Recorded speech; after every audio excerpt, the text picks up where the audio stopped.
This week's episode is brought to you by Harry's. What if there was a 50% off sale happening every time you went shopping for razors? Well, shaving with Harry's is kind of like that. They offer premium blade refills as low as $2 each, and that's up to 55% off compared to the price of Gillette Fusion Pro Shield. Harry's believes everyone deserves quality shaving supplies at a fair price. They don't inflate blade prices or add unnecessary features to their razors like flex balls or heated handles, tactics the leading brands have been using to raise prices for decades. Harry's team combined a simple ergonomic design with 5 sharp blades, and that's what I've always liked best. Harry's is just a simple, clean design that does the job I need it to do. I literally don't need or want any of that other stuff, and Harry's has always kept things nice and simple. Harry's has an amazing offer for listeners of my show. New customers get $5 off a trial set at harrys.com/revolutions. You'll get a 5-blade razor, weighted handle, foaming shave gel with aloe, and a travel cover. So join the millions of guys who are already saving money and go to harrys.com/revolutions to claim your offer.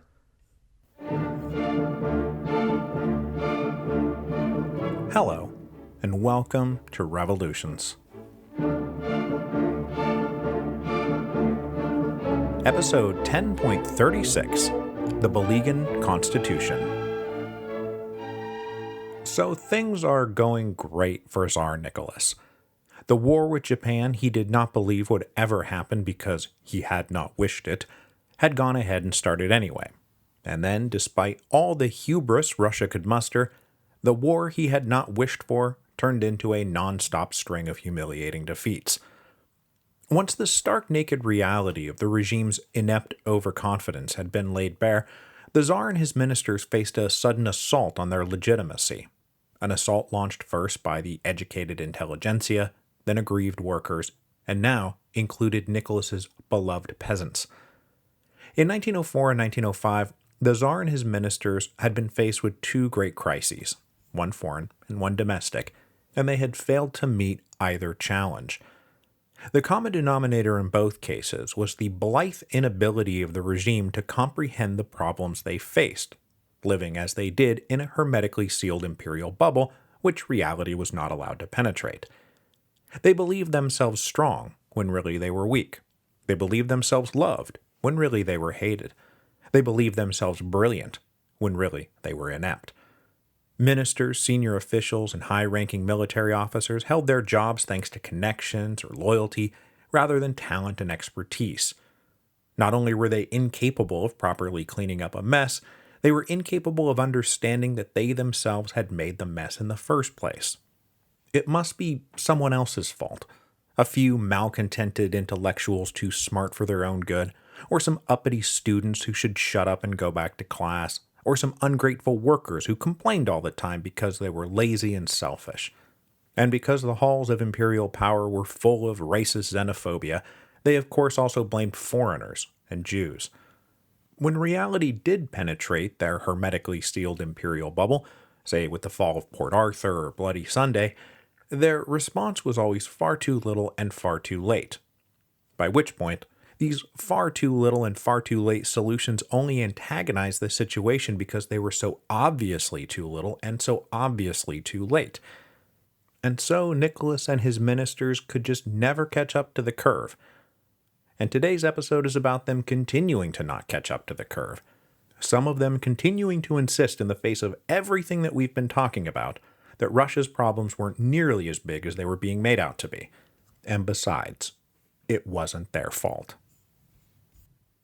So to pick back up where we immediately left off last week, the Battle of Tsushima ended the crisis abroad.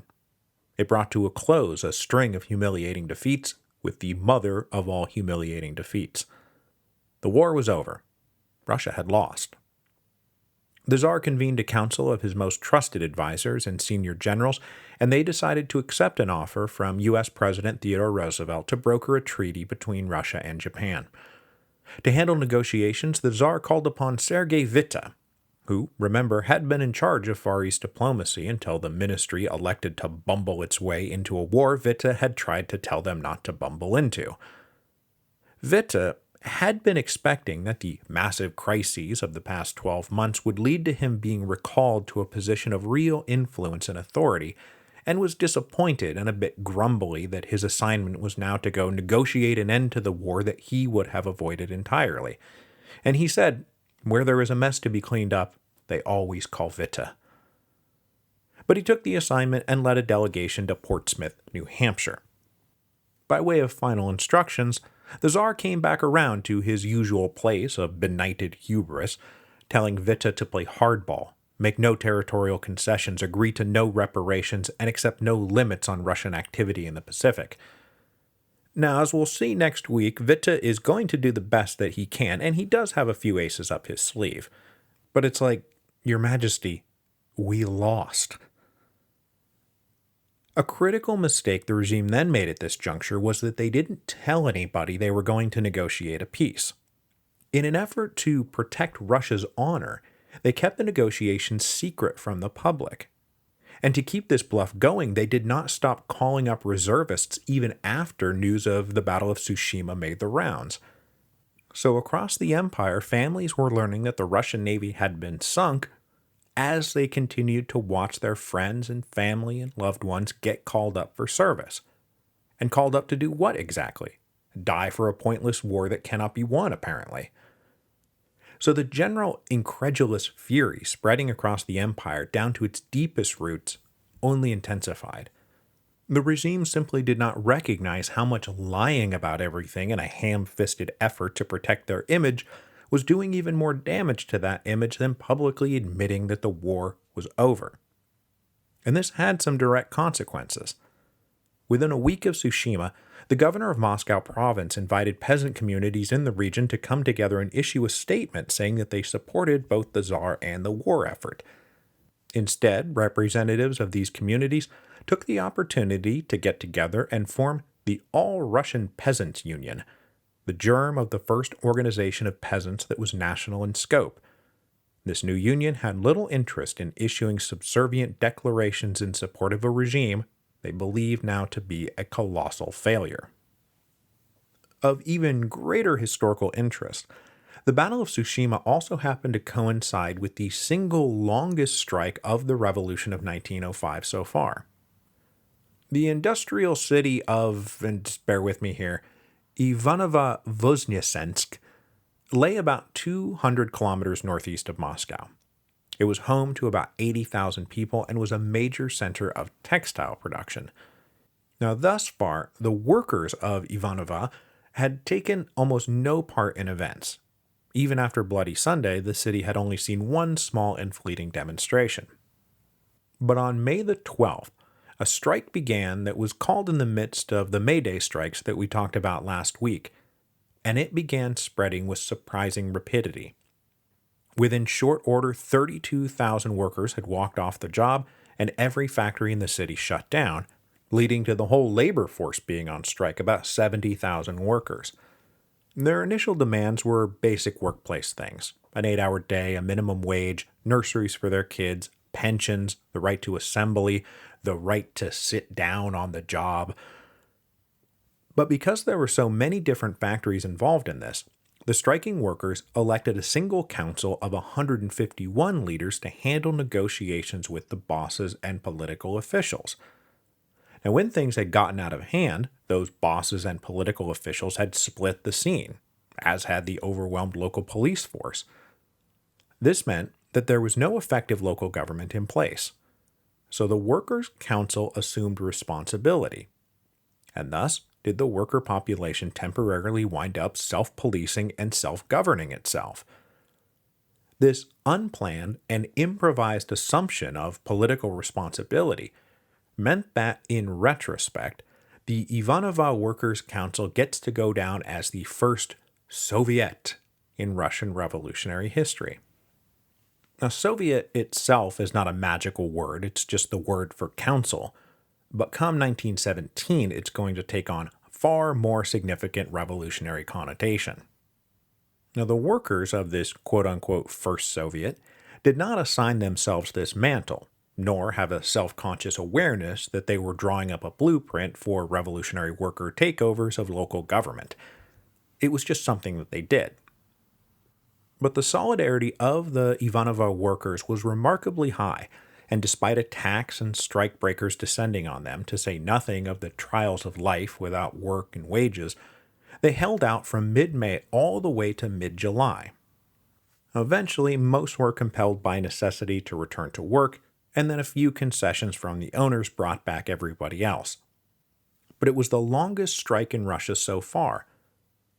More importantly for Russian revolutionary history, though, it would carry forever the hallowed glow of being the first Soviet. Meanwhile, back in St. Petersburg, in the wake of the disastrous Battle of Tsushima, with more strikes popping up everywhere, as we just talked about, peasant unrest growing now that the weather was warming up, the representatives of the Zemstva liberal movement decided to try one more time to impress upon the Tsar the need for real political reform. They asked the Tsar to meet with a delegation led by Prince Trubetskoy, who I've mentioned only in passing, but he was the Russian liberal noble par excellence. He was inner circle Russian nobility, while also being one of the principal leaders of the Zemstva movement, going all the way back to the 1890s. On June the 6th, the Tsar met this delegation, and Trubetskoy delivered a message that was suitably abject, declaring that he knew the Tsar only wanted what was best for his people, but what the people now needed was to be heard. He said, "We're falling into anarchy. Most Russians oppose this kind of anarchy, but frankly, the unaccountable bureaucracy is the chief cause of that anarchy. So something has to be done. Most especially, the Tsar must consider convening a National Duma that would be elected not on the basis of the old privileged estates, but of the whole empire together as one. Nicholas could not be the Tsar of this or that estate. He had to be the Tsar of everyone." To the liberals' delight, the Tsar heard all this and said, yes, I know, we're working on it. As I promised we would back in February, I will call a National Duma. Rest assured." Trubetskoy and the liberals thus left feeling pretty good. It would be the last time they attempted to work with the Tsar. And Nicholas was not lying about this. He was telling the truth. He had ordered Minister of the Interior Bulygin to begin looking into ways elected representatives might be brought into the government. Now, Bulygin was no liberal, and undertook this job mostly with the idea of producing something that would look good enough to calm the waters. His practical objective was simply defuse the revolution, especially because the Tsar's reputation was now in tatters both at home and abroad. Those French bankers who had been mighty upset after Bloody Sunday were positively losing faith after the Battle of Tsushima. The Tsar had to prove he could stabilize the situation. That meant at least giving the appearance of reform. But this minimum goal was too much for Nicholas and other conservatives at court. So the Tsar encouraged these conservatives to draft their own counterproposal to whatever Bulygin might produce. And these conservatives were operating on the basic assumption that this quote-unquote revolution was the work of a few malcontents and disruptive foreigners. Why are we capitulating to them? They're like a couple of drops in an ocean. Ensconced as they were in the hermetically sealed imperial bubble, they just did not grasp how widespread the problem actually was, nor what it was going to take for them to survive.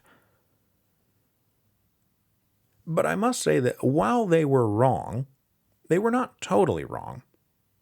I mean, we've understandably been talking about the revolutionary opposition, but there were a lot of loyalists out there. And I don't just mean nobles and landlords and members of the bureaucracy.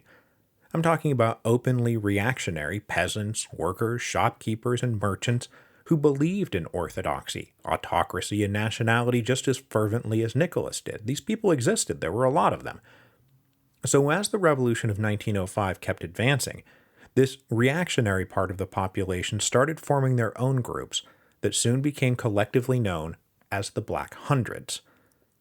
The Black Hundreds were reactionary street fighters who would attack anything they thought threatened the regime. They would attack striking workers or find well-to-do liberals and beat them up, and as supporters of the regime, they usually operated with the tacit permission, if not active assistance, of the police authorities. The Black Hundreds were particularly prominent in the multi-ethnic parts of the empire, and they stood up as violent Russian nationalists and Orthodox Christian supremacists who felt it was their duty to beat back the insolent minority nationalities and aberrant believers of heretical religions. And this, of course, really came together around anti-Semitism, as the Black Hundreds identified the Jews as being the cause of all of this turmoil, and they would always be on the front lines of attacks on Jewish communities. The regime, of course, welcomed this support, and were appreciative of the fact that somebody was pushing back. But what really allowed the Tsar some breathing room was the continued loyalty of the military. Had the army turned on him at any point, as many in the regime feared they might after Bloody Sunday, the revolution would have been over. They would have all been overthrown.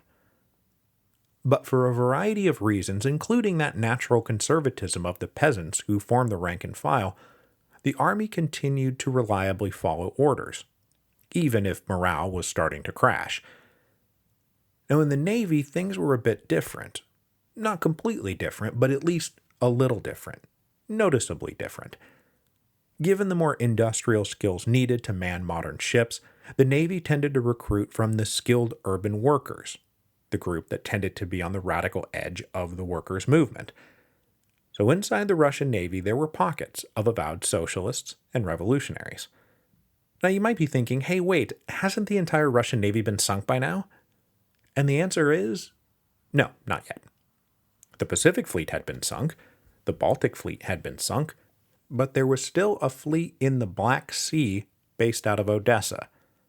And indeed, that Black Sea Fleet had one of the newest and best ships in the whole Navy, the battleship Potemkin. In mid-June, the Potemkin was out on a firing exercise. All the best officers and experienced sailors had been transferred to the Pacific, leaving behind lower-quality officers and mostly raw recruits. And tensions on board the Potemkin during this training exercise were starting to run high between aggravated sailors and irate officers about conditions and treatment. Finally, things came to a head on June the 14th when the crew was served rancid meat. That proved to be the last straw. They complained bitterly, refused to eat, and sent a deputation to confront the captain. In the ensuing showdown, the executive officer pulled out his pistol and killed the leader of this deputation. But instead of scaring the crew back into submission, it triggered a violent mutiny. In the ensuing conflict, 7 officers, including the captain, were killed. Other officers were thrown overboard, the rest were locked up in closets. The executive officer was thrown overboard and then shot. The sailors then raised the red flag and sailed into Odessa on June the 15th, which, as it turned out, was currently in the grip of its own major revolutionary clash. So tensions in Odessa had been rising steadily since April. There had been repeated strikes amongst the artisans and small businesses and shopkeepers, and also unrest amongst the dock workers. Dock workers, who you might remember, had been already into radical literature all the way back when young Trotsky was cutting his teeth as a revolutionary agitating amongst them back in 1896. In the last decade, Odessa had been a city where SRs and Mensheviks and Bolsheviks and the Union of Liberation had all done very well. By mid-1905, street clashes started to increase in frequency, pitting police backed up by gangs of Black Hundreds fighting against socialist agitators and radicalized workers. The Potemkin mutineers were connected to those fighting in the streets of Odessa, and it is no coincidence that these two events coincided. The Potemkin sailed into Odessa on June the 15th, flying the red flag of revolution, and understandably terrified the authorities, who declared outright martial law. Over the night of June the 15th and June the 16th, there were major battles in Odessa, and much of the city caught fire, either by arson or accident. The Potemkin offered to put its heavy guns at the disposal of the people, but in the ensuing fighting they only fired once on a theater that was being used as a headquarters for the authorities, and they missed. They didn't fire another shot. Meanwhile, cavalry and infantry units were proving too much for the outnumbered insurrectionists, many of whom around the port were driven into the water where they drowned. When morning arrived on June 16th, much of central Odessa was on fire, and something like 2,000 people had been killed. it was by far the worst fighting since the Revolution of 1905 had begun. Meanwhile, the rest of the Black Sea Fleet then sailed into Odessa to demand the Potemkin surrender, which she refused to do, instead calling on the seamen of all the other ships to follow their lead and mutiny. But either from a lack of will, or a lack of desire, or a major clampdown from their officers, the sailors of the other ships did not heed the call to rebellion. So hoping they might trigger a fleet-wide insurrection, the Potemkin found itself sailing alone. But she was still the fastest ship with the best guns, and the admiral in charge of the rest of the Black Sea Fleet did not want to tangle with the Potemkin directly. On June the 18th, the Potemkin sailed out of Odessa unmolested, and after sailing around for a bit, were eventually allowed into a Romanian port, where they half-scuttled the ship and were granted asylum by the independent Kingdom of Romania. So the mutiny of the Potemkin was a dramatic event, and of course produced arguably the greatest silent film of all time. But it did not lead to anything more than just being another horribly troublesome, embarrassing incident for the government. Now, though this seemed like another revolutionary near miss, the Tsar proceeded to take meetings with delegations of conservatives in the last week of June, and he started telling them that they had nothing to worry about with the coming reforms. This news sounded alarm bells inside the camp of the liberals, and they concluded that the Tsar had not been straight with Trubetskoy, and his apparent duplicity and backtracking, which probably came down to the Tsar just wanting to please the people who were in front of him, were pushing more and more people into the ranks of "we need a revolution." In a meeting of the Union of Unions, they resolved that, quote, all means are legitimate against the frightful menace that is posed by the very fact of the continuing existence of the present government. All means should be employed. There was then another major development. This one a major development in the history of Russian liberalism. On June the 16th, representatives of the local town councils, the Municipal Duma, convened in Moscow. 126 delegates representing 87 different towns resolved on a package of political and economic reforms that included full universal suffrage, and they wanted to include women in that. But more importantly, while this assembly of city councilors met, they were invited to send a delegation to the next Zemstva Congress that was being held at the beginning of July, which these councilmen readily agreed to. So the Municipal Duma and the Provincial Zemstva were the two political institutions in the Russian Empire that had some kind of elected representative element, and which wielded some actual authority at the local level. At a shared Congress on July the 6th, 7th, and 8th, they merged into one national movement. And that was going to turn out to be a big deal. Convening now in the wake of the Battle of Tsushima, the ongoing strikes, the fighting in Odessa, the Potemkin mutiny, and now these leaks coming out of the ministry that whatever the Tsar planned to concede was going to be horrendously inadequate, they resolved to preempt the Tsar's announcement by publishing their own draft plan for a new fundamental law of Russia. This draft outlined extensive civil liberties, respect for the rule of law, a bicameral legislature with the lower house being elected by universal suffrage, though by this point they had forgotten about the women. Basically, it amounted to a Western-style constitutional monarchy.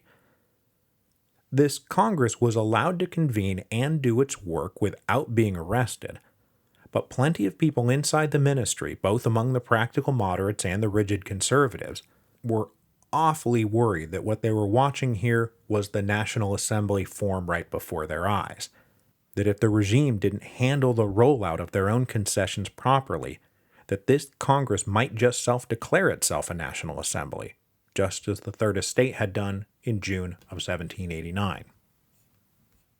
So with the people having pretty clearly laid out what they want, let's go back to the hermetically sealed imperial bubble in St. Petersburg and see what the gang is cooking up. By the end of July, Bulygin's committee and that shadow conservative committee produced drafts of what a new representative institution might look like, some kind of new representative National Duma. To reconcile the two drafts, the Tsar personally chaired a conference composed of all the head ministers, senior military officials, and members of the Council of State. They met for 5 long sessions between July the 19th and July the 26th, with 2 main questions in front of them. What can this new Duma do, and who makes up its membership? The conservatives walked in still believing that they really shouldn't be giving an inch, and they suggested a body whose members would not be elected, but rather appointed by the Tsar, and who would only be allowed to consult, not wield any real power. To this, the moderates, led by the Minister of Finance, said, if we announce some Tsar-appointed rubber stamp, what are we even doing here? We're trying to shut down a revolution, and that ain't gonna do it. This, the Tsar reluctantly agreed with. He also conceded the point that, at a minimum, the Duma needed to have some kind of role in taxation, because in the wake of the losses in Japan and all this domestic disorder, taxes were going to have to go up, and buy-in from the people paying the taxes was going to be essential. Plus, this was all now being composed with an eye on satisfying those French bankers who, as I said, were leaning hard on the Tsar to guarantee the regime's financial stability. And that was also going to require elections, not just appointments. But the conservatives regrouped, understanding that the Duma could be kept in a subservient position regardless of its formal powers as long as its membership was controlled. So they argued for a body that heavily weighted towards real Russia. They said that voting should go through the traditional estates, and extra preference should be given to real Russians, namely the nobility and the peasants. The Tsar was well disposed to this idea, as he too shared the belief that real Russians were with him, in something of a no true Scotsman fallacy. If you were a real Russian, you supported the Tsar, and if you were against him, then you must not be a real Russian. Against this proposal to have the Duma only represent the nobility and the peasants, the moderates attempted to argue that if they purposefully shut out urban intellectuals and the workers, that the crisis was not going to be diffused, it would only be exacerbated. But they weren't really winning this point. And plus, none of them were Democrats, and they all planned to use land and property holdings as the basis for suffrage anyway. So a compromise was reached. Voting would take place through multiple curia named after the old Roman voting blocks, with the first one being large landowners, second being urban and town dwellers with minimum property holdings or who paid particularly high rent. The third curia was peasants who had a share in communal land, and then each of the 16 major cities would have their own rules that involved even higher property and tax requirements, specifically designed to deny the vote to most of the population of those most turbulent urban areas. These elections would then be further controlled by multi-stage elections, and for that peasant curia, there was a long and cumbersome 4-stage process designed to weed out anyone who might actually speak for the common families. After all these debates, a final draft was composed, which included even more watering down of the Duma's power. And though they were allowed to participate in certain affairs and there would be elections, the Tsar was clearly left with the ability to ignore them anytime he wanted to. So this Bulygin Constitution, as it came to be known even though Bulygin himself took little part in the actual debates, did not address any of the prevailing demands to an almost comical degree. But none of them knew how far off the mark they were. Minister of the Interior Bulygin was quite pleased, and he said surely this will sate the liberal wolves while leaving the conservative bird whole. But the liberal wolves were really not sated. The Bulygin Constitution was published on August the 6th and was met with uniform hostility. Not only was the new Duma not a true National Assembly with any real power, but look at who was disenfranchised entirely. Anyone under the age of 25, with students being specifically excluded, anyone who served in the armed forces, all women, all urban workers, and almost the entirety of the urban intelligentsia if they didn't happen to be independently wealthy. Newspapers then published little bits of math showing that Moscow, with a population of a little over 1 million, had just 12,000 voters. St. Petersburg, with a population of a little under 1.5 million, had just 7,130 voters. At the final stage, the 412 delegates to the State Duma were going to be elected by a mere 7,591 qualified electors. Comparing this to the various petitions and resolutions floating around out there, including that draft of a new fundamental law for Russia, the Bulygin Constitution was hopelessly inadequate.